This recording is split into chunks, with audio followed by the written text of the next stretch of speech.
ጤና ይስጥልን ተመልካቾቻችን የአካታዊ ቢዝነስ ሳምንታዊ ፕሮግራማችን ነው። አካታዊ ቢዝነስ ሳምንታዊ ፕሮግራማችን ሰዴ መልቲ ሚዲያ ከፋና ሚዲያ ኮርፖሬሽን ጋር በመተባበር ቢሰጥ የሚቀርብላችሁ ሳምንታዊ ቢዝነስ ፕሮግራማችን ነው። ዛሬ ርዕሰ ጉዳያችን በዋነኝነት ስለ ዲጂታል ማርኬቲንግ የምናወራበት ቀን ነውና እንግዲህ ደግሞ ብርሃን ነጋ ነው። ብርሃን እስቲ ራስን አስተዋውቅልን። በእርግጥ ለፋና ሚዲያ ኮርፖሬሽን አዲስ አይደለም፣ በተለያየ ጊዜ መጥተህ የተለያዩ ፕሮግራሞች ሰርተናልና እንደው ራስን ለተመልካቾቼ ግን በዚህ በአካታዊ ቢዝነስ ስም አስተዋውቅልኝ እስቲ። መልካም። ስሜ ብርሃን ነጋ እባላለሁ። በሙያዬ ሶፍትዌር ኢንጂነር ነኝ። የስካይፕ ቴክኖሎጂ ሶሉሽን ፋውንደር እና ሲቲኦ። ያው እንዳልከው ፋና እንግዲህ ለሶስተኛ ጊዜ መምጣቴ ነው። ቤተኛ ሆኛለሁ ማለት ነው። መልካም። እኛም እንኳን ውድ ጊዜ ተሰውተ በሰፊው የፋና ሚዲያ ኮርፖሬሽን ተመልካቾች ስም በአካታዊ ቢዝነስ ስምም የከበረ ምስጋና አቀርባለሁ። ውድ ጊዜ ተሰውተ ለዚህ ቃለ መጠይቅ ስለመጣ እኔም ስለጋበዛችሁኝ አመሰግናለሁ። መልካም። ብርሃን እንግዲህ አንተ የሶፍትዌር ባለሙያ ነህ፣ ኢንጂነር ነህና ዛሬ ስለሱ ጉዳያችን በዋነኝነት ስለ ዲጂታል ማርኬቲንግ ነውና አጠቃላይ እንደው ዲጂታል ማርኬቲንግ ማለት ምን አይነት የቢዝነስ መስክ ነው? መልካም። ዲጂታል ማርኬቲንግ ኤግዛክትሊ የዚህ ሙያ ባለቤት ባልሆንም ያው ሶፍትዌር እንደ ሶፍትዌር ኢንጂነር እንደ ፍሪላንሰር አንዱ በጣም በሰፊው የሚሰራ የፍሪላንሲንግ ሰርቪስ ነው። ዲጂታል ማርኬቲንግ ከተርሞቹን ሁሉ ስናይ ዲጂታል የሚለው አንደኛ ያው ዲጂታል ፕላትፎርሞችን ተጠቅመን የምንሰራው ማርኬቲንግ ነው። ማርኬቲንግ ደግሞ ያው ማንኛውም ሰው ያለውን ፕሮዳክት ወይም ሰርቪስ ከስተመሮች ጋር ለመድረስ የሚሄድበት መንገድ ነው። እሱም በዲጂታል መንገድ መስራት ዲጂታል ማርኬቲንግ እንለዋለን። ዲጂታል ማርኬቲንግ ተርሙ ብዙ ስራዎች አሉ በስሩ። ዲጂታል ሪሶርስ ሲኖረን ወይም ደግሞ ዲጂታሊ የምንሸጣቸው ሰርቪሶች ወይም አገልግሎቶች በተለያየ መንገድ ሊሸጡ ይችላሉ። ለምሳሌ ዌብሳይቶች ላይ ከሆነ የሰርች ኢንጂን ኦፕቲማይዜሽን፣ ለምሳሌ አንድ ካምፓኒ ፕሮዳክቶቹን በዌብሳይቶቹ በኩል የሚያስተዋውቅ ከሆነ ለከስተመሮቹ ተደራሽ ለመሆን ያለውን ዳታ በደንብ ኦፕቲማይዝ ማድረግ አለበት። ለሰርች ኢንጂን ይሄ ደግሞ ሰርች የምናደርግባቸው እንደነ ጉግል፣ ያሆ፣ አሁን ደግሞ የአይ ቴክኖሎጂዎች እነ ቻት ጂፒቲ ኦቨር ደ ኢንተርኔት ሰዎች ኢንተርኔት ተጠቅመው ሲፈልጉን በቀላሉ ያገኙን ዘንድ ያለንን ዳታ ኦፕቲማይዝ ማድረግ ነው። እሱ ሰርች ኢንጂን ኦፕቲማይዜሽን እንለዋለን። ሌላው ደግሞ የኢንፍሉዌንሰር ማርኬቲንግ የሚባል አለ። ኢንፍሉዌንሰር ያው ሶሻል ሚዲያዎች ላይ ብዙ ታዋቂ ሰዎች አሉ። ብዙ እንዴት ነው እነዚህ ታዋቂ የምንላቸውን ሰዎች ተጠቅመን ፕሮዳክቶችን ማስተዋወቅ ሊሆን ይችላል፣ ሰርቪሶችን ማስተዋወቅ ሊሆን ይችላል። ከዛ ውጭ ደግሞ ይሄ የፔድ አድቨርታይዝመንት መስራት ሊሆን ይችላል። ፌስቡክ ላይ እንደምናየው ወይም የጉግል አዶች የፌስቡክ ላይ ቡስት ማድረግ ብር ትከፍላለህ፣ ፔፐር ክሊክ ወይም ደግሞ ከስተመሮች መጥተው የእኛን ሰርቪስ ባገኙበት አጋጣሚ ክሊክ ሲያደርጉ የሚቆረጥ ክፍያ ሆኖ በዛ መንገድ ማስተዋወቅ ሊሆን ይችላል። ብሎግ መጻፍ ሊሆን ይችላል። ቪዲዮ ኮንተንት መስራት ሊሆን ይችላል። በነዛ መሀል ማስታወቂያዎችን እያስገባን ቢዝነሳችንን የምናስተዋውቅበት ራሳችንን የምናስተዋውቅበት ሂደት ዲጂታል ማርኬቲንግ እንለዋለን። እንግዲህ በጣም ሰፊ ነው እንዳልኩ፣ በጣም ብዙ ነገሮች አሉ ሞር ዲቴይል ከገባን። ልክ ነው። መልካም ነው። በአጠቃላይ እንግዲህ ሰዎች በተለይ ከማስታወቂያ አንጻር እንደሚታወቀው እንግዲህ ዲጂታል በተለይ በዚህ በፕላትፎርሙ እንግዲህ ሶሻል ሚዲያዎች ናቸው። ሶሻል ሚዲያዎች ላይ አጠቃላይ እንግዲህ ያለንን ፕሮዳክትም ይሁን ሰርቪሶችን በተለያየ አይነት መልኩ በማስታወቂያ መልኩ ይሁን በመገበያየት መልኩ ሊሆን ይችላል እና እንግዲህ እንደምታውቀው ኢትዮጵያ ብዙ አሁን መንግስት በተለይ በተሰጠው ትኩረት በጣም ቁጥራቸው በርካታ የሆኑ ኮደሮችን እያደረገ ነውና እንደው አንድ ግለሰብ የሚሆን ማስታወቂያ የሚሰራም ይሁን ሰርቪስ የሚሰጥም ሰው ይሁን አጠቃላይ እንደው ወደዚህ ወደ ዲጂታል ማርኬቲንግ ለመግባት አንድ ሰው ግን ምን አይነት ክሎት ኖሮ ይገባል? ወይስ ምን አይነት ስልጠናስ መውሰድ አለበት? ምን አይነት ሳቅምስ ነው? በእውቀት ደረጃ የትኛውን የእውቀት ፓርት ነው እዚህ ነገር ላይ መጠቀም ይችላል? ጥሩ እንግዲህ የሙያ ስፔሲፊክ ወይም ደግሞ ዲጂታል ማርኬተር ከሆነ ዲጂታል ማርኬቲንግ ራሱን እንደ ሙያ የራሱ የሆነ ሳይንስ አለው። እሱም ማጥናት ያስፈልጋል። ግን ለሁሉም ሰው እንደ ጄኔራል ከጠየቀኝ እንደ አጠቃላይ ስናወራ የቤዚክ ኮምፒውተር ስኪል ኢዝ ኢምፖርታንት፣ በጣም ወሳኝ ነው። ከዛ ደግሞ ፕሮባብሊ የምትፈልገው ኦዲየንስ ግሎባል ኦዲየንስ ከሆነ ተጨማሪ ላንጉጅም ያስፈልጋል።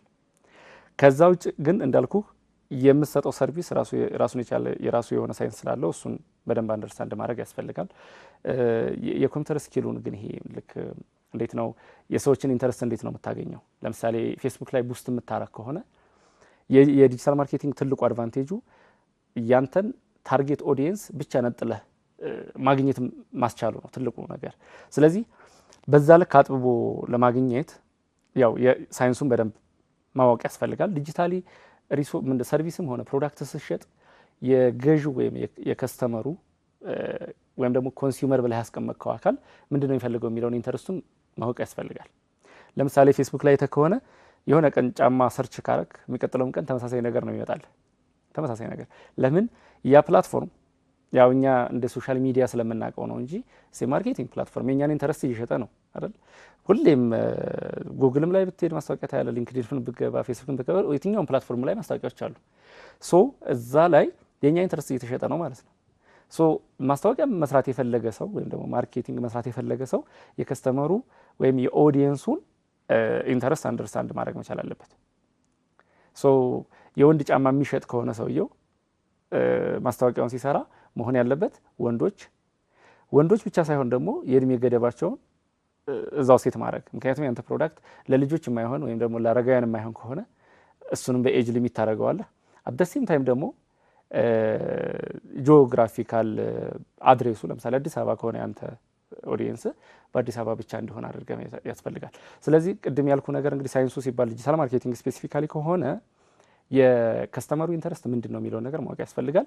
አደሴም ታይም ደግሞ የምትሰራው ማስታወቂያ ሪተርኑ ጥሩ ይሆን ዘንድ መስራት የሚጠበቅብህ ብዙ ነገሮች አሉ። ሶ እነዛን ዲፕሊ ማወቅ ያስፈልጋል።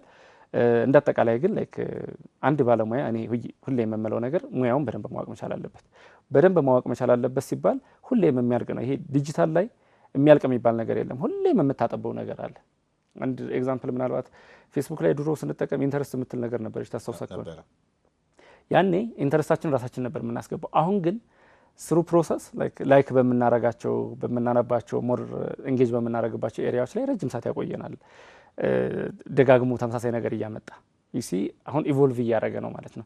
ሶ ዳይናሚክ ነው፣ ሁሌም ተቀያያሪ ነገር አለው። ሶ ራስን በዛ ልክ አዘጋጅቶ ማቆየት ያስፈልጋል ማለት ነው። ኮንቲኒየስ የሆነ ትምህርት ያስፈልጋል ኢንዱስትሪው፣ ምክንያቱም ኢቮልቭ ያደርጋል። ሁሌም አዳዲስ ቴክኖሎጂዎች ይመጣሉ። አሁን ቅድም ያልኩ የሰርች ኢንጂን ኦፕቲማይዜሽን በፊት ጉግል ላይ ሰርች ስናደርግ ነበረ ሞር ኦፍ እሱን የምንጠቀመው አሁን ደግሞ ኤአይ መጣ። ሶ ሞር ሲምፕል እየሆነ ነው። እነዚህ ኤአይ ቱሎች ፕሮዳክታችንን ወይም ሰርቪሳችንን እንዲያውቁት ነው መስራት ያለብን ማለት ነው። ሶ ኢቮልቭ በሚያደርግ ቴክኖሎጂ ስትኖር ደግሞ ሁሌም አፕቱዴት መሆን፣ ራስን ሁሌ በኮንቲኒየስ ለርኒንግ ሼፕ ማድረግ ያስፈልጋል። ሶ እነዚህ ናቸው ሞር ኢምፖርታንት የሚባሉት። መልካም። በዋነኝነት የዲጂታል ማርኬቲንግን ቢዝነስ ውስጥ ገብቶ በዚህ በማስታወቂያውም ይሁን ሰዎች በራሳቸው ሁኔታ የተለያየ አይነት ጥቅምና ራሳቸውን የመሸጥም ራሳቸውን የማስተዋወቅም ራሳቸው እንደ ዓለም አቀፍ ምናልባትም የቢዝነስ ኔቸሩም ዓለም አቀፍ ነው። ምክንያቱም እንዳልከው ቅድም የጫማ ማስታወቂያ ስላለ የእኛ ከስተመር ምን አይነት ነገሮችን ይፈልጋል፣ ምን አይነት ፕሮዳክቶችን ይፈልጋል፣ መቼ ይፈልጋል የሚሉ ነገሮችንም ኮንሲደር ያደርጋል። እንዳልከው ግን በጣም መሰረታዊ የሆነ የኮምፒውተር ስኪልና በተለይ ብዙ ጊዜ ደግሞ ዓለም አቀፍ ቋንቋዎች እንግዲህ እንግሊዝኛ ነው በዓለም አቀፍ ደረጃ ዶሚኔት ያደርገው ያለውና ይሄ ከሆነ አንጻር በተለይ እኛ ወጣቶች እንግዲህ በጣም ለቴክኖሎጂም ቅርብ ናቸው። አሁን ቴክኖሎጂ ዓለምንም እያሳሰረ ነው። ምናልባትም ሰዎች ግሎባሊ ያስባሉ፣ ሎካሊ ደግሞ አክት ያደርጋሉ። ባለው ኢንፍራስትራክቸር ወጣቶች ወደ ብዙ ነገር ይሄዳሉ ብዬ አስባለሁ። መንግስትም ከዚህ አንጻር አይ ቲንክ በተለይ ሳይንስና ቴክኖሎጂ በጣም በተደጋጋሚ ጊዜ ልዩ ትኩረት ሰጥቶ ወጣቶችን መቼም ይሄ የእውቀቱ በጣም መሰረታዊ ስለሆነ ኮደሮችን በጣም ብዙ ጊዜ የማሰልጠንና በተለያየ እድሜ ያሉትን እንደየአቅማቸው እንደየፍላጎታቸው እንደየችሎታቸው ስልጠና ይሰጣልና ምናልባት ግን እንደው ለሀገራችን ወጣቶች ከስራ ዕድል ፈጠራ አንጻር ቢዝነስን ከመስራት አንጻር ስራቸው ሳይስተዋወቅ ከማድረግ አንጻር ይሄ ዲጂታል ማርኬቲንግ በአጠቃላይ እንደ ቢዝነስ ያለው አድቫንቴጅ ትልቁ ነገር ምንድን ነው? በጣም ጥሩ ጥያቄ ነው። እኔም ኮንቲኒየስሊ የሚሰራው ስራ ነው ይሄ። በነገራችን ላይ ቴሌግራም ቻናል ብዙ ያውቀዋል እና ግሎባል ማርኬት ውስጥ ገብቶ መስራት መቻል ትልቅ ነገር ነው። ለምሳሌ ስራ አጥነት ስናወራ ስራ አጣን የምንለው ኢትዮጵያ ውስጥ ነው አይደል? በሀገር ደረጃ ያለው የስራ ኦፖርቹኒቲዎች ቁጥር ምናልባት የፍላጎቱ ጋር ለመጣጣም አለ። ሶ እሱን አልቤት ልታረግ ወይም ልትፈታ የምትችልበት አንዱ መንገድ ሎካሊ ስራ ካጣ ግሎባሊ መፈለግ ነው። ግሎባሊ ደግሞ ሬንጁ ሰፊ ነው። የት ሀገር እንደምትሰራ አታውቅም። ግን ምንድነው አቅሙ እስካለ ድረስ የትም ቦታ መስራት ይቻላል። እኔ አሁን ወደ 9 ዓመት አካባቢ ቆይቻለሁ በዚህ ሙያ ላይ ከኦልሞስት ወደ 15 ሀገር አካባቢ ሰርቻለሁ። ኦንላይን ቁጭ ብለህ ኦንላይን ሆኜ ኦንላይን ከቤቴ ማለት ነው። እኔ የበረራ ታሪኬ እዚሁ ሎካል ነው እና ወጣቶች ብዙ ሊጠቀሙ የሚችሉት ነገር አለ ብዬ አስባለሁ። ግን ሶሻል ሚዲያ እነዚህ ኢንተርኔት ባይ ሰልፍ ሞር ኦፍ ምንድነው የኛን ኢንተረስት በጣም ይፈልጋል። ሶ አብዛኛው ጊዜያችንን ይሄ ሪል ካለው ላይፋችን ወጥተን እዛ እንድንሆን ስለሚፈልግ ዲስትራክሽን በጣም በኃይለኛው አለ። ስለዚህ ሰዎች አሁን ለመማር ብለው ዩቲዩብ ገብተው ሳያስቡት የሆነ ፊልም ወይ የሆነ ኳስ ኦር something else ካልፈለጉት ነገር ጋር አብረው ሊሄዱ የሚችሉበት እድል አለ።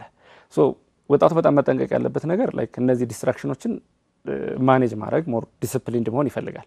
ከዛ ውጭ ግን ኦፖርቹኒቲው እንዳልኩ እኔ ከ10 ሀገር በላይ ከሰራው ሌላው ወጣት የማይሰራበት ምንም አይነት ምክንያት የለም።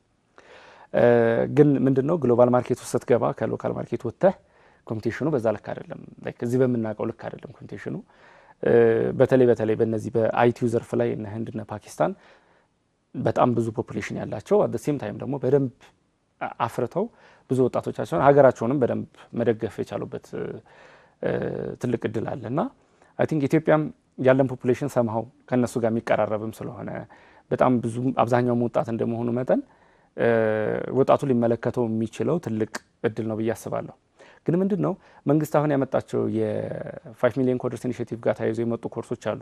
ብቻቸውን በቂ እንዳልሆኑ መታሰብ አለበት።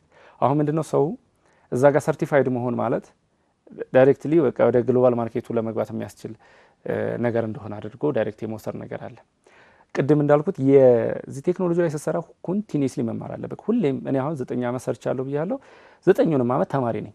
9ኙንም ዓመትም ብቻ ሳይሆን ኤቭሪ ዊክ የሆነ ነገር መማር አለብኝ። ቢኮዝ ስራው የሚፈልገው ነገር ይፈልጋል። አዎ ምናልባት አሁን ኤአይ ሲመጣ በፊት ላይ ከኛውን ኮድ የምንጽፈው 3 ቀን 4 ቀን ሊፈጅ ይችላል የሆነን ስራ ለመስራት።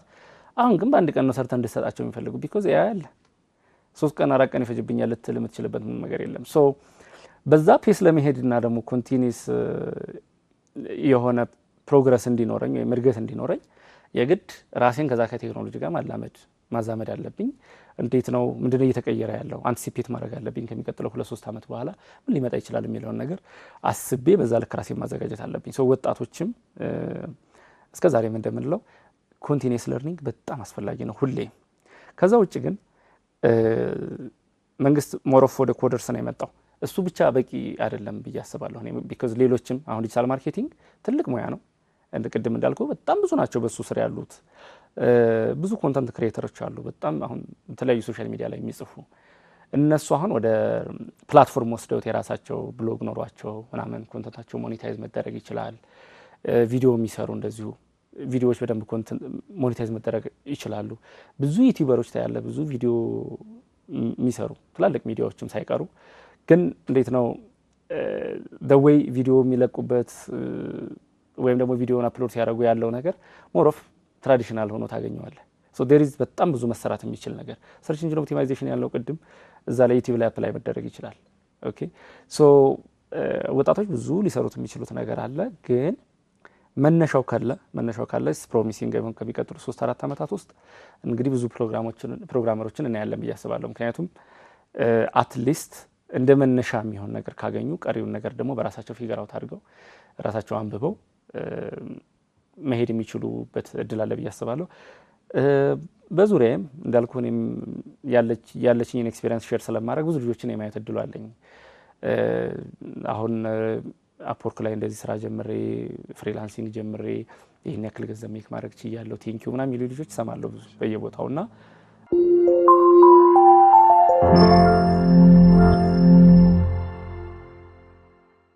አሁን ዲስ ይር በተለይ በጣም ብዙ ሰማለሁ ሆነስትሊ ስፒኪንግ። ሶ በጣም ፕሮሚሲንግ ነው። የማስበው ምንድነው ይሄ ሁሌም ሮል ሞዴል ስታገኝ እሱን ለመሆን እንኳን የሚጥሩ ብዙ ወጣቶች ይመጣሉ። እኔ አሁን ለሁለት ሰዎች ኤግዛምፕል መሆን ከቻልኩኝ እነዛ ሁለት ሰዎች ደግሞ ለሌላ ሁለት ሰው 4-8 እያለን እንሄዳለን እና ይሄ በፔይንግ ፎርዋርድ እኔ በጣም አምናለሁና ሶ በዛ ሂደት የተወሰነ እንትኑም ይሄ ወጣቱ በአብዛኛው የሚያወራው ነገር እየተቀየረ ነው። አሁን ስለ ሶሻል ምንድነው ስለ ፍሪላንሲንግ ብዙ ሰው ያወራል፣ ይጠይቃል። ኦንላይን እንዴት ነው ገንዘብ ማግኘት እንችለው እያሉ ብዙ እስካም የሚደረገው ቢበዛም የሚጭበረበረው ቢበዛም አትሊስት የማይንድ ሴት ሽፍቱን አያለሁ እኔ በግሌ። ሶ ግሎባል ማርኬት ውስጥ ገብቶ እንደዚህ ገንዘብ ጀነሬት ማድረግ ኢንካም ጀነሬት ማድረግ ይቻላል የሚለውን ሀሳብ እየመጣ ነው። ሶ እንግዲህ እዛ ላይ ሰክሰስፉል ለመሆን ግን እንዳልኩ ግሎባል ማርኬት ውስጥ እንደሚገባ ሰው ራሱን በዛ ልክ ማዘጋጀት ኢምፖርታንት ነው። መንግስትም አይ ቲንክ በደንብ አስበውበት የመጣ ይመስለኛል። እንግዲህ ያው አፈጻጸሙን ያሳምርልን ነው የሚባለው።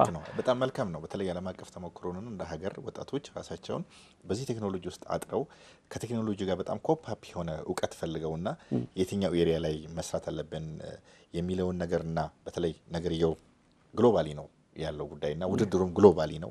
የቋንቋ ክህሎት፣ የቴክኒክ ክህሎት በተመሳሳይ መልኩ ደግሞ ነገሮች ደግሞ ምንም ኤክስኩዝ የሌለው ነገር ኤአይ በጣም ፈጥኖና በሁሉም ድርጅት ውድድሩ በጣም በቴክኖሎጂ የታገዘ ነው ብዬ አስባለሁና ምናልባት ግን በተለይ እንደዚህ ሲጀምርም ወደ ዲጂታል ማርኬቲንግ የሚሄድ ሰው በተፈጥሮ ክህሎትም ያለው ሰው እንደዚሁም ደግሞ ወደ የቴክኖሎጂም ሰዎች ናቸው። እንግዲህ ሁላችንም አንድ አይነት ነገር የለንም። የሚዲያ ሰዎች አሉ ከሚዲያ ጀምሮ በየትምህርት ቤት ውስጥ ሲሰሩና ከነሱ ቀደምት የነበሩትን የሚዲያ ሰዎችን ሲያፈጥረው ክህሎታቸውን በዚህ አይነት አጋጣሚ ያወጣሉ። ሕክምናም ሰዎች ከቤተሰብ እንደሚጀምር ይችላል። መምህራንም ብዙ አይነት ዘርፎች አሉ ብዬ አስባለሁ። በተለይ ከዚህ አንጻር በተለይ አሁን ኢትዮጵያ ውስጥ የወለድ አልባ የፋይናንስ ስርዓት በመሰረታዊ መልኩ የሚለየው የሶፍትዌሩ ነው። ባይ ዘ ዌይ ገንዘብ በተፈጥሮ የወለድ አልባ እዚህ ምናምን ብሎ አይገባም። ምናልባት ካነሳው ነገር አንጻር ነው ነገሮችን መስመር ለማስያዝ በተለይ ወጣቶቻችንና እነዚህ የ5 ሚሊዮን ኮደሮች ከገቡበትና በተፈጥሮ ደግሞ ለቴክኖሎጂ በጣም ቅርብ የሆኑ በትምህርት ደግሞ በጣም እያበለጸጉት እያደጉ ሼፕ እያደረጉት መጥተውና ፍሬም ውስጥ የሚከተነው ነገር ትምህርት በተፈጥሮ ነገሩ ፍሬም መክተት ነው እንጂ የሌለ ነገር አይመጣም። ለምሳሌ ግጥም አትማርም፣ ግን ደግሞ የግጥም አጻጻፍ ስልትንና ምናምን ደግሞ ትምህርት ታመጣዋለህ። ውስጥ ከሌለ አታመጣም። ምናልባት እንደው ወደ ጥያቄ በቀጥታ ለመግባት በጣም የባንኮቹ ትልቁ ወጪ ሶፍትዌር ነው። በተለይ ይሄ ቲ24 የሚባሉ ብዙ አይነት ሶፍትዌሮች አሉና ብዙ ኢቨን ኮንቬንሽናሉም አንዳንዴ በጣም ብዙ ኮስት የሚያደርገው ሶፍትዌሩ ነው፣ ከውጭ ነው የምንገዛው። የሀገራችን ወጣቶች ግን በዚህ ደረጃ በጣም አቅም ካላቸው ለቴክኖሎጂ ቅርብ ናቸው። የመቀበሉ እንደው ተፈጥሯችንም ጥሩ ነው። የትምህርት ስርዓታችን በጣም ስትሮንግ ስለሆነና ጠንካራ ስለሆነ እዛ ሲስተም ውስጥ ያደርገናል። ምናልባት ወጣቶቻችን ይሄን ነገር በጣም ብዙ ኮስት የሚያደርገንን ነገር በዚህ ሂደት ውስጥ አድርገው አንዳንድ ኢቨን በጣም የተሻለ ሶፍትዌር እና ዓለምን ሊወዳደር በሚችል አይነት መልኩ ያው ቴክኖሎጂ ስለሆን ካንተ ከመሸጥ አንጻር እንደው ወጣቶቻችን በዚህ ውስጥ ምን ማድረግ አለባቸው? የፋይናንሻል ሴክተሮችስ እንደው ለማበረታታት እንደ ቴክኖሎጂ ባለሙያ እንደ ሶፍትዌር ኢንጂነር ምንድነው አንተ በጣም ቅርብ ስለሆንክ ለሙያውና ምንድነው አድቫይዝ የምታደርገው ከዚህ ኢሹ ጋር ገናኝተህ? በጣም ጥሩ ጥያቄ። እኔም እንደ ዴቨሎፐር በተለይ ገበያው ውስጥ ስትሆን የሚወጣውን ነገር በተለይ ደግሞ መረጃው ካለ ለእኛ ሴንስ አይሰጥም። ምክንያቱም እኔ አውሮፓ ሰርቻለሁ፣ ሮማንያ ሰርቻለሁ፣ አሁን ሳይፕረስ ነው የምሰራው፣ ካናዳ ሰርቻለሁ፣ አሜሪካ ሰርቻለሁ። አሜሪካ ስሰራ ሴኩሪቲ ፋይናንስ የሚባል እዚህ ኤክሰለረንት ሶሉሽንስ በነበርኩበት ሰዓት የባንክ ሴክተር ውስጥ ነበር ስንሰራ የነበረው። አብዛኛው እዛ ያለው ያንን ሶፍትዌር አብዛኞቻችን ኢትዮጵያውያን የሰራ ነው። ግን የሚሸጠው አሜሪካ ውስጥ ላለ ባንክ መስራት የሚችል አቅም ካለን እዚህ ሀገር ላለው ማንሰራበት ምንም ምክንያት የለም። አሁን መንግስትም በነገራችን ላይ 5 ሚሊዮን ኮደርስ ኢኒሺዬቲቭ ምንድነው ሲጀምር አንዱ የሚፈለገው ነገር የቢፒኦ የቢዝነስ አውትሶርሲንግ መስራት፣ ዴቨሎፐሮችን ትቀጥራለህ፣ ከዛ ለውጭ ካምፓኒዎች ማሰራት፣ ደን ፎሬን ከረንሲ ወደኛ ይመጣል ማለት ነው። አሁን እንደዚህ የሚያደርጉ ካምፓኒዎች ጥቂትም ቢሆኑ አሉ። አንዱ የሰራውበት ኤክሰለረንት ሶሉሽን አንዱ ነው እና በጣም ሊጠቀሙት የሚችሉት ሪሶርስ አለ። ቢያንስ በአማካሪነት ቢይዙ እዚህ ሀገር ውስጥ ሊሰራ የሚችል በአገር ውስጥ ሪሶርስ ሊሰራ የሚችለውን ነገር ከውጭ ከመግዛት ራሳቸውን ያድናሉ። የሀገር ሀብትም ይድናል በዛ ልክ። አሁን ደግሞ ብዙ ባንክ ነው ያለን አይደል? ወደፊትም ብዙ ይመጣሉ ነው የሚባለው እና በዛ ሂደት ውስጥ እንዳልኩ ሪሶርሱ አለ የለም የሚለውን በደንብ የተረዱት አይመስለኝም። የመጀመሪያው ነገር አልሞከሩትም ምክንያቱም ባይ ዲፎልት አሁን እንዴት ነው የሆነ ባንክ ሲመጣ ከዛ በፊት የነበረው ባንክ ለልምድ ልውውጥ ምናምን በሚል የሆነ ነገር ያሉ ሶ ዘ ሴም ቲንግ ነው። በቃ በእንትና ባንክ ተሞክሯል፣ ሶ እኛ የምንሄድበት አይነት አካሄድ ነው የሚካሄደው ይመስለኛል። ሶ ያለውን ሪሶርስ በደንብ የተረዱት አይመስለኝም እና ቀርበው ቢያንስ ማማከር ቢችሉ በጣም ትላልቅ ሶሉሽኖችን አርኪቴክት ማድረግ የቻሉ ሶፍትዌር ኢንጂነሮች አሉ። እኔም ራሴም ሶፍትዌር አርኪቴክት ነኝ በነገራችን ዴቨሎፐር ብቻ ሳይሆን፣ ምክንያቱም ሶፍትዌር ዴቨሎፕመንት ውስጥ ከገባ እንትን አለው ሌቭል አለው። ቅድም ኮንቲኒየስ ለርኒንግ ያልኩ ነገር ለዛ ነው። ዴቨሎፐር ትሆናለህ፣ ቲም ሊደር ትሆናለህ፣ ቴክ ሊድ ትሆናለህ፣ ከዛ ሶሉሽን አርኪቴክት ትሆናለህ። እንግዲህ ሰፊ አሁን የባንክ ሲስተም ማለት በጣም ብዙ ነገር ነው ውስጡ ያለው።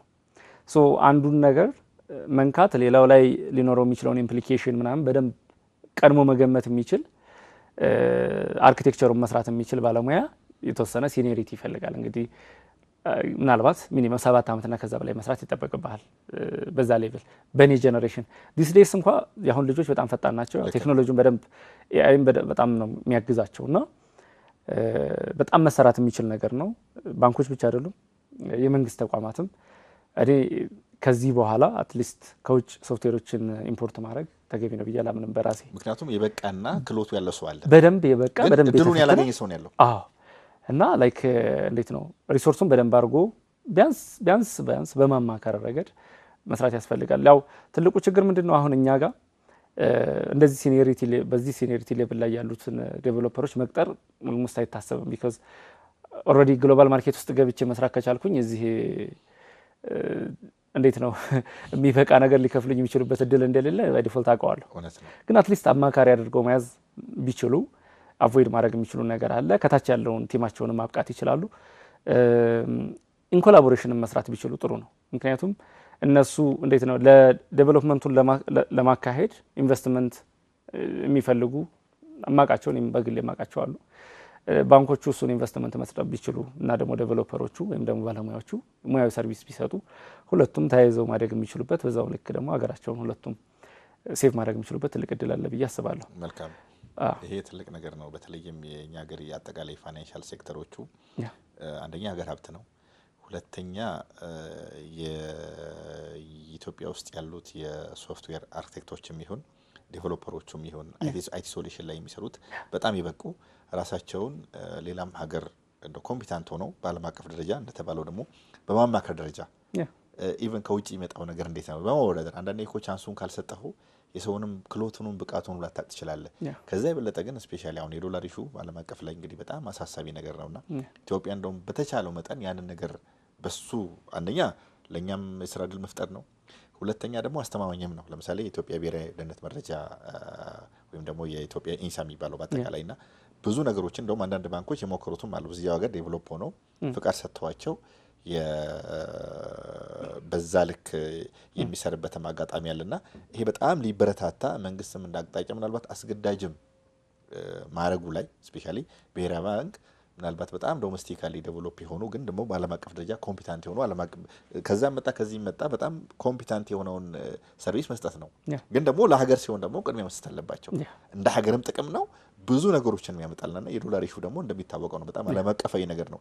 ኢቭን ያደጉት ሀገሮች ራሱ በተቻላቸው መጠን በጣም ብቃቱ ያላቸው አቅሙ ያላቸው በዓለም አቀፍ ደረጃ ኮምፒታንት የሚሆኑትም ትልቆቹም ሀገሮች በተቻለው መጠን ሀገር ውስጥ እንዲሆን ነው ዶሜስቲክ እንዲሆን ነው የሚፈልገው የሚሆነውና ከዚህ አንጻር ግን በተለይም አሁን እንደው የዲጂታል አጠቃላይ የማርኬቲንግ ጉዳይ ብዙ ወጣቶቻችን እየገቡበት እየሰሩበት ነው ያለውና እንደው እንደ ሀገርና ለወጣቶቻችን ያለው ትልቁ አድቫንቴጅ ምንድነው? በተመሳሳይ መልኩ ግን ደግሞ እንደ ፕሮግራማችንን ለመቋጫ ያክል ማለት ነው እንደው ዲስአድቫንቴጅ ውስጥ ምንድነው? እንደው ጎንዮሽስ ያለው እንደው እሱ ሁለቱን ነገር እንደማጠቃለል ብናነሳ ጥሩ። የመጀመሪያው አድቫንቴጅ እንዳልኩ አንደኛ ግሎባል አክሰስ ነው የሚሰጠው ኦፖርቹኒቲ። የስራ እድል እጥረት አለ፣ ብዙ ሰው አቅሙ አለኝ እውቀቱ አለኝ ሶ ኦፖርቹኒቲን ባለማግኘት እየሰራው አይደለም ነው አይደለም አብዛኛው እየጠየቀ ያለው። ስለዚህ አሁን ዲጂታል ፕላትፎርሞች ያለንን ማንኛውንም ነገር ሞኔታይዝ ማድረግ ይቻላል ነው። ሶ አንድ ሰው ቲክቶከር ሆኖ ብዙ ሰዎች የታቸውን ቀይረዋል አይደል? አሁን ኦልሬዲ የተለመደ ነገር ሆኗል። ብዙ ሰዎች ቲክቶከር መሆን ይፈልጋሉ። አሁን ፌስቡክን በለው ያለህ ተከታይ ሞኔታይዝ የሚደረግ ነው፣ ያለህ ጽሁፍ ምንጽፈው ጽሁፍ ሞኔታይዝ የሚደረግ ነው። ሶ ምንድነው ምን አለኝ የሚለውን ነገር መጀመሪያ አንደርስታንድ እናድርግ። እኔ ሪከመንድ ማድረገው በግሌ ምን አለኝ የሚለውን፣ ከዛ በኋላ ደግሞ ሞኔታይዝ ለማድረግ ደግሞ ስትራቴጂ መቅረጽ ነው። ከዛ በኋላ ዲሲፕሊን መሆን ይፈልጋል። በቃ በጣም ትልቁ ቻሌንጅ ብዙዎች የሚቸገሩበት ቻሌንጅ ዲሲፕሊን ነው። ኢቭን በእኛ ሙያ እንኳን ዴቨሎፐር ሆነው ስራውን አግኝተው እየሰሩ ለኮሚኒኬሽን ኦፕን ካልሆንክ፣ ለምሳሌ የሆነ ስራ አላለቀልህም ሶ አልጨረስኩም ማለትን ስላልፈለክ ብቻ አለቃ ሲጠይቅ ስልክ ማታነሳ የሜሴጅ ማትመልስ ከሆነ በጣም ቶታሊ አክሰፕታብል ያልሆነ ነገር ነው። ሶ በአብዛኛው ግን እኛ ሀገር ላይ አሁን እንዲህ አይነት ነገር አያለሁ። ካልቸራችን ትንሽ የተወሰነ ፕሮፌሽናሊዝም ይጎለዋል። ፕሮፌሽናሊዝም መታወቅ አለበት። በቃ አንድ ባለሙያ ፕሮፌሽናል መሆን አለበት በሙያው። እንዴት ነው ኢንጂነር መሆን ብቻ ብቁ አያስብለው። ቢካዝ ቴክኒካል እውቀት አለ፣ አት ዘ ሴም ታይም ደግሞ ሶፍት ስኪል የሚባል ነገር አለ። ሶ ሶፍት ስኪሉ ኢዝ አዝ ኢምፖርታንት አዝ የቴክኒካል ስኪሉ ጋር እኩል ነው የሚያስፈልጉት። ስለዚህ እሱ ያስፈልጋል፣ ዲሲፕሊን መሆን ያስፈልጋል፣ ጎል አስቀምጦ መሄድ እና ላይክ ቅድም እንዳልኩት ኳሊቲያችን ምንድን ነው የሚለውን ነገር አንደርስታንድ አድርገን ከዛ በኋላ ላይክ ኮንቲኒየስሊ የምንማር ከሆነና ፕራክቲስ የምናደርግ ከሆነ ሰክሰስፉል የማንሆንበት ምንም አይነት ምክንያት የለም ብዬ አስባለሁ። ወጣቱ ደግሞ አሁን ኢንተርኔት አለው፣ በአብዛኛው በስልካችን ነው የምንሰራው ብዙ ነገር። በጣም ኢዚ ሆነስትሊ ስፒኪንግ። አሁን እንደ በፊቱ ብዙ ቻሌንጅ የለውም። የትም ቦታ ሆነ መስራት ትችላለህ ኢንተርኔት እስካለ ድረስ። ሶ ያሉንን ኦፖርቹኒቲዎች ግን ቅድም እንዳልኩ ለመማር ልታባክነው ትችላለህ ያንን ታይም። አት ሴም ታይም ደግሞ ማይሆን እንዴት ነው 20-30 ሲሪየስ ሙቪ እያየ ልታባክነው ትችላለህ። ጊዜ ደግሞ ደግመህ ሪክሌም ልታደርገው አትችልም። ካለፈ ነው፣ ወርቅ ነው እንዲሁም ከዛ በላይ ነው እንጂ ወርቅ ሽጠ ድጋሚ መግዛት ትችላለህ። ጊዜ ከሄደ ነው፣ ፕራይስለስ ነው። ከሄደ ነው እና ጊዜያቸውን በደንብ በአግባቡ መጠቀምና ራሳቸው ላይ መስራት ሞር ኳሊቲያቸውን በማሳደግ ረገድ ለግሎባል ማርኬቱ ብቁ ሆኖ ለመገኘት መስራት ቢችሉ ራሳቸውንም ሀገራቸውን መጥቀም ይችላሉ። ራስን መጥቀም በነገራችን ላይ ሀገርን መጥቀም ነው አይደል? አንድ ሀገር አደገች የምትባለው እያንዳንዱ ዜጋ የግለሰቦች ህይወት ለውጥ ነው እና እኔ እንደዛ ነው የማስበው። የመጀመሪያ ራስን ችዬ ደን ፋሚሊ ሰፖርት ማድረግ ከቻልክ ከዛ በኋላ በቃ አገርህን ኢንዳይሬክትሊ ረድተሃል እና እሱ ላይ በደንብ መስራት ቢችሉ ጥሩ ነው ብዬ አስባለሁ። ሌላው ደግሞ እንግዲህ የሆነ ኦፖርቹኒቲ ካለ የሆነ ቻሌንጅ አለ በዚህ ሁሌም አይደል? ዲ አዘር ሳይድ ሶ ግሎባል ምንድነው ኢንተርኔቱ ላይ በጣም ኤክስፖዝድ ስንሆን እስካም አለ። ያው ማጭበርበር የተለመደ ነው። እዚህ ሪሉም ገበያም ላይ አለ አይደል? የተሳሳተ ምንድነው ቀይ በርበሬ ምናምን ብለው ቀይ አፈረደ መሸጥ የተለመደ ነው። ቶ ግሎባል ማርኬቱን ስገባ ወይም ደግሞ ዲጂታል ሆኖ ይመጣል። ዲጂታል ቨርዥን ኦፍ የዛ ስራ ይመጣል ማለት ነው። ስለዚህ ለዛ ደግሞ ራስን ማዘጋጀት ያስፈልጋል ማለት ነው። ሶ ትክክለኛው ፕላትፎርም የትኛው ነው? የትኛው ፕላትፎርም ላይ ሄጄ ብሰራ ነው ትክክለኛ ጄኒዩን የሆነ ፕላትፎርም የትኛው ነው ብሎ አንደርስታንድ ማድረግ ያስፈልጋል። ያው በተለይ ዲጂታል ማርኬቲንግም በለው ፍሪላንሲንግ በተለያዩ ሙያዎች የሚሰጥባቸው የሚታወቁ ፕላትፎርሞች አሉ። እንደነ አፕወርክ እንደነ ፋይበር ብዙ ፕላትፎርሞች አሉ። እነሱን አንደርስታንድ አድርገው ምንድነው የሚፈልጉት፣ ኮምፒቲሽኑ ምንድነው፣ ስታንድ አውት ለማድረግ ወይም ደግሞ ተመራጭ ለመሆን ምን ማድረግ አለብኝ የሚለውን ነገር የምትማርባቸው ብዙ ሰዎች አሉ። የብዙ ሰው ፕሮፋይል ታያለህ። ሶ ከነዛ ፕሮፋይሎች ብቻ የምትማረው ነገር አለ። እሱን አምጥተህ ያንተን ፕሮፋይል በደንብ አሳምሮ ክራፍት ማድረግ ነው የሚሆነው ማለት ነው። እንግዲህ የመጀመሪያው ስራ ፕላትፎርሙ መለየት ነው ብያለሁ። ሁለተኛ ደግሞ በጣም ኮምፒተንት ለመሆን ራስን በደንብ ማዘጋጀት ያስፈልጋል። በተመሳሳይ ደግሞ በጣም ይሄ አንዳንዴ የግሎባል ማርኬት ውስጥ ገብቶ ገንዘብ ማግኘት ብዙ ሰው በጣም አሁን እንደውም ስፔሻሊ ዲስ ዴይስ ብዙ ሰው ይፈልጋልና ምኞቱም ኦቨር አምቢሽየስነስም አለ። በጣም ይሄ በጉጉት የመፈለግ ነገር ያ ደግሞ የበለጠ ተጋላጭ እንድትሆን ያደርጋል። ምክንያቱም እንግዲህ ቅድም ብያለሁ ዋት ማተርስ ኢዝ ኢንተረስት ነው። ያንተን ኢንተረስትን የማውቀው ከሆነ አንተን ለመሸወድ ለኔ ቀላል ነው።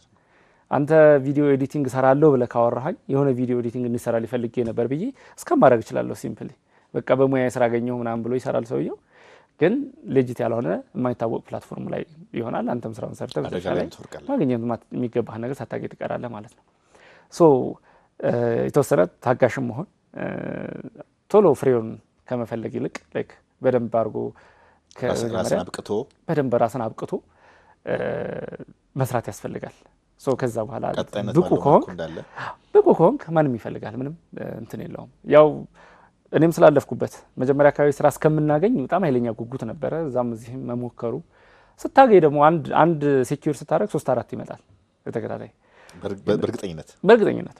ምክንያቱም ዋት ማተርስ ኢዝ አንተ መጀመሪያ ራስን ብቁ አድርገህ መገኘት ነው። ከዛ በኋላ ተፈላጊ አይደለም ተፈላጊ ነህ። በቃ ብቁ ከሆንክ ተፈላጊ ነህ። ሶ ፈላጊነቱ ይቆማል ማለት ነው። ግን እዛ ጋር ለመድረስ እንዳልኩ ዲሲፕሊን ይፈልጋል። አምሽተህ ማንበብ ይጠበቅብሃል። አምሽተህ መማር ይጠበቅብሃል። ዊኬንድ መሰዋት ሊጠበቅብህ ይችላል። ቻሌንጁን ኦፖርቹኒቲውን ብቻ ሳይሆን ቻሌንጁንም በደንብ አድርጎ አንደርስታንድ ማድረግ ያስፈልጋል። በጣም እድሉ አለ ሲባል ብዙ ሰው ወደዛ ይጎርፋል።